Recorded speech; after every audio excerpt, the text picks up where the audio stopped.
Hello again, Guardians, and welcome back to the channel for another Destiny content related video on the Rise of Iron expansion. And in today's news, we are going to be talking about the brand new September 8th update for Destiny, which pretty much spent 10 hours updating the game because of maintenance.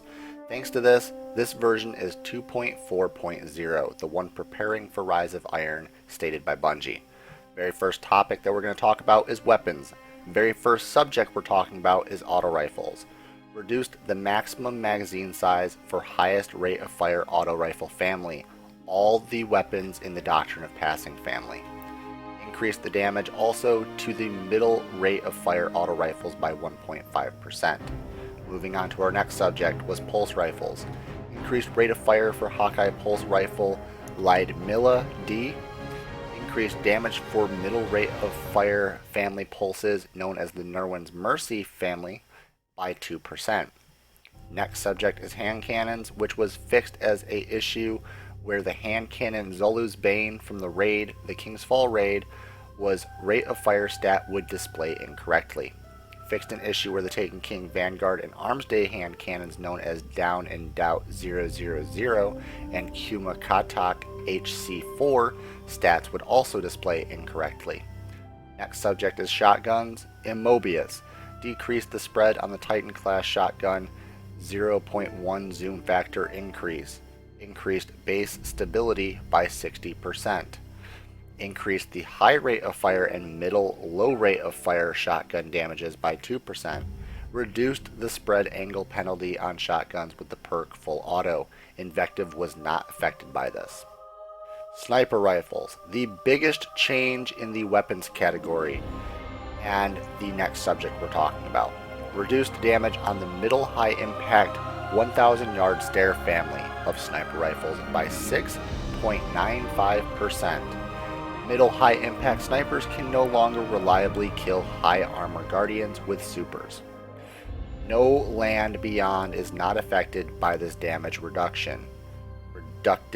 Reduced target acquisition for LDR 5001 and longbow synthesis to bring in line with other snipers in the middle high rate of fire family. Increased the starting strength for aim deflection aka flinch when players take damage while scoped in from 30% starting to 50% starting. With every subsequent hit after that, the strength of deflection increases until you hit 100% max deflection. Overall, Sniper's ADS aim deflection multiplier increased to 1.9 times from the original 1.85 times.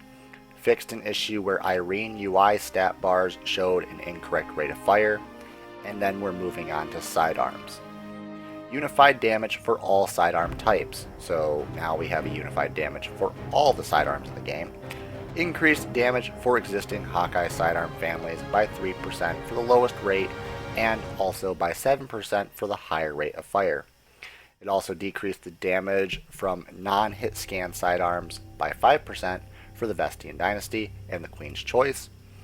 Minor extensions of damage fallout point for sidearms across the board, 0.0, it's a plus 0.5 meters.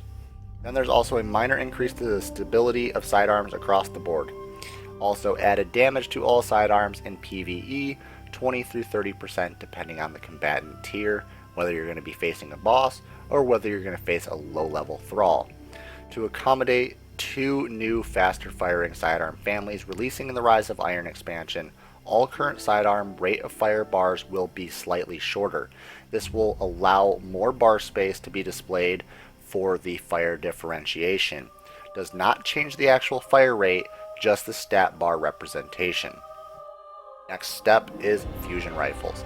Accelerated coils correctly reflects damage reduction now on the UI stat bars.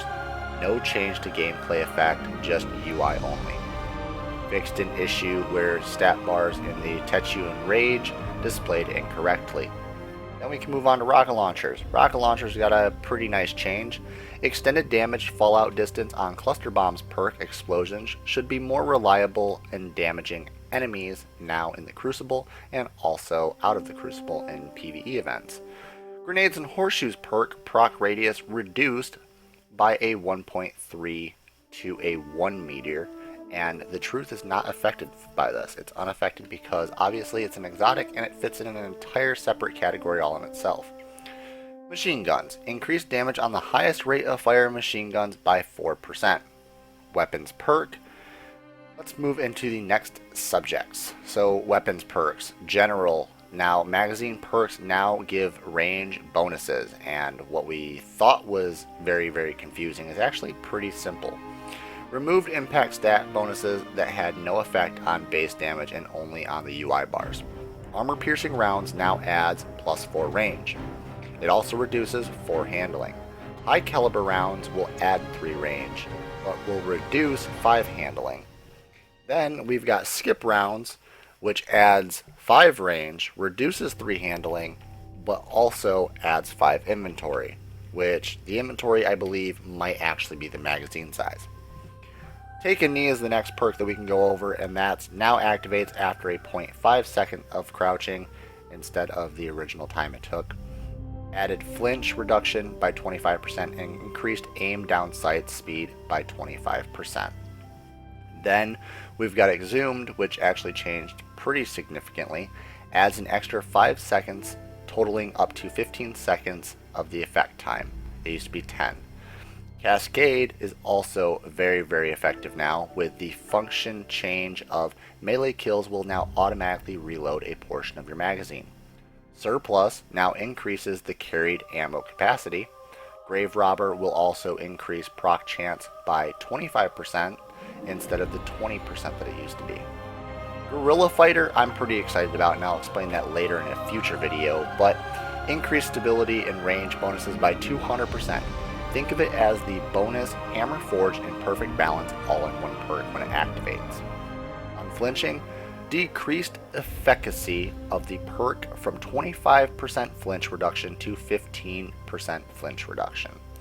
Firefly also changed, with a possible fix for the crash related to special effects triggered by the Firefly perk. Moving on to our next subject in this is going to be exotic weapons. The Universal Remote is our first changed exotic. Exotic perk range bonus reduced by 75%. No longer guarantees maximum shotgun range. Increased rate of fire, decreased damage as a secondary effect. Now, the Universal is probably dead.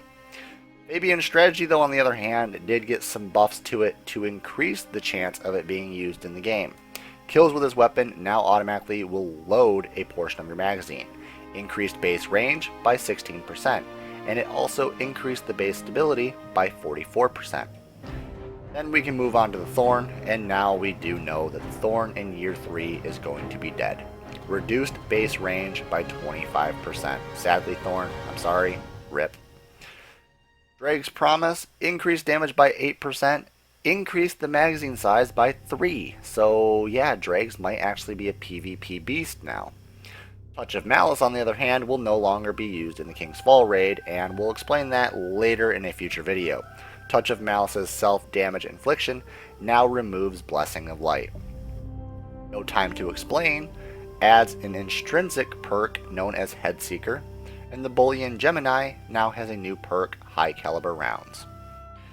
Moving into the subject armor, we have a general fix. A fix of bugs causing a +1 armor perk to sometimes fail to actually function. Then we've also got some class items can now accept shaders. So all class items in the game will now accept shaders. So you can change the way you look on your cloak for your hunter, or on your Titan mark, or even on the Warlock Bond. Activities are another update category, and that's going to be the very first thing we go over is public events. Probably the biggest change in the activities section. First daily public event, gold completion. So if you do a daily and you get a gold completion, you will get 1 legendary engram if you've gotten to 40 light level. 15 destination materials, 15 legendary marks, 5 motes of light, very low chance for an exotic shard. You'll also get 4,000 XP for your core, subclass, and gear. You'll also get 25 Vanguard rep. If you repeat the gold public event, you'll get 200 Glimmer, a chance for 2 through 5 destination materials, chance of 1 through 2 motes of light, 1,500 XP, a green or a blue engram, 25 Vanguard rep. And then after that, you might repeat it, but you'll end up getting a silver. You'll get 100 glimmer, a chance of 2 through 3 destination materials, 750 XP. And then if you repeat the event and you get a bronze, you'll get 50 glimmer, a chance of 1 through 2 materials, and then 500 XP. Next thing for the activities is quests. Quests menu has changed and been renamed to Progress. Record books like the SRL or the Moments of Triumph have been moved out of the materials on the inventory menu to their own location on the Progress menu. Quests, bounties, and reputation displays have been adjusted. Next event activity change is Crucible. General changes, legendary engrams have been removed from the Crucible PGCR, so Crucible legendary weapons will now drop significantly more often. Fixed an issue where Crucible activity tooltips were showing up in wrong icons. Now you can also get Beowulf, Cicero, and Gilgamesh shaders that were once acquired for completing Crucible matches in Year 1. You can now complete a Crucible match and receive these shaders randomly. Fix some reward logic associated with the vanity items from Shaq's weekly package. The Crucible Quest factions, New Monarchy, will no longer ask you to play to earn points in the salvage playlist. Crucible Quartermaster weekly bounties have been removed, and Free Sterling Treasure weekly Crucible and Postmaster will be discontinued.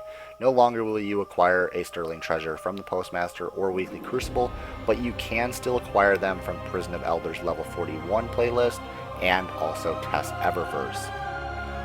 Game types. General. 3v3 game types gives a slightly less heavy ammo per brick. So when you pop heavy ammo inside of the 3v3 game types, you will get less heavy ammo out of them.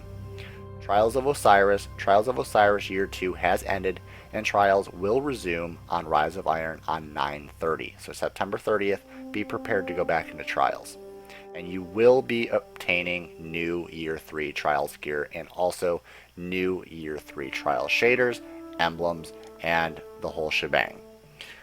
Elimination has also changed. Heavy ammo now only appears at the one central location in elimination matches, which is the same exact elimination match area where if you were playing on the map, you would have to cap the zone to win in Trials of Osiris. Now, fixed a bug where the heavy ammo could persist through rounds if the heavy round ends before it can spawn. And yes, occasionally if you played elimination, if the one team killed the other team quick enough during a heavy round, you could actually get heavy on the 4th round. Salvage. Reduced initial relic capture spawn delay from 15 to 10 seconds. Reduced time between relic spawns from 25 to 15 seconds. Reduced countdown time on the enemy probe from 45 to 30 seconds. Increased interaction radius on the enemy probe from 3 to 5 meters, and also increased successful sabotage score from 150 to 200 points. Changed scoring so that now only the interacting player gets points for the successful sabotage. Next event is Rift. Added an overshield on player spawn to cut down on spawn capping. We've also got extended runner damage resistance when picking up spark by a few seconds. Maps. Rusted Lands. The map changes for Rusted Lands is added in invisible physics to stop players from escaping the intended playable area. Then we've got Vertigo, which also added to stop players from jumping out of the map in intended playable area. Then we've got Pantheon. Rotated lower heavy ammo crate so it won't fall off of the map anymore. And occasionally it would, and it would be very, very funny. Crossroads. Added invisible physics once again to stop players from escaping the intended playable area. Why do you want to escape the playable area? Guardians, knock it off. Blind Watch. Moved elimination tiebreaker zone indoors to avoid bias towards the Bravo. Now, changes for UI. And these might be some very few but very important changes. UI changes are fire team and players in current game sessions lists are now combined and will be displayed on 12 players with the needed to change pages. No need to change pages anymore. You will actually see a full fire team next to a full fire team of 6v6 inside of the Crucible, you will see the 12 Guardians. No longer will you have to switch pages to see that one Guardian or those two Guardians on the other page. Next thing, really something I'm excited about, and I can't wait to talk about it in a separate video, is clan rosters have been added but will not be immediately available. So they won't be available until after Rise of Iron, I believe. The inventory menu has been modified to add ornaments, and abandoned quest kiosk menu page nation now allows users to view more than the first page. And that, Guardians, is all the information for the update 2.4.0, which is the patch before Rise of Iron to get the game ready for the new update and expansion. Now, a lot of information is in this video, so if you want to learn more information in detail on any of the subjects listed inside of this video, make sure to drop a comment down below. Also, if this video helped, drop a like, share it with your friends, and again, Guardians, we will have videos detailing all of this information, so subscribe to the channel for future content, especially for Destiny, and we'll see you all in the next video.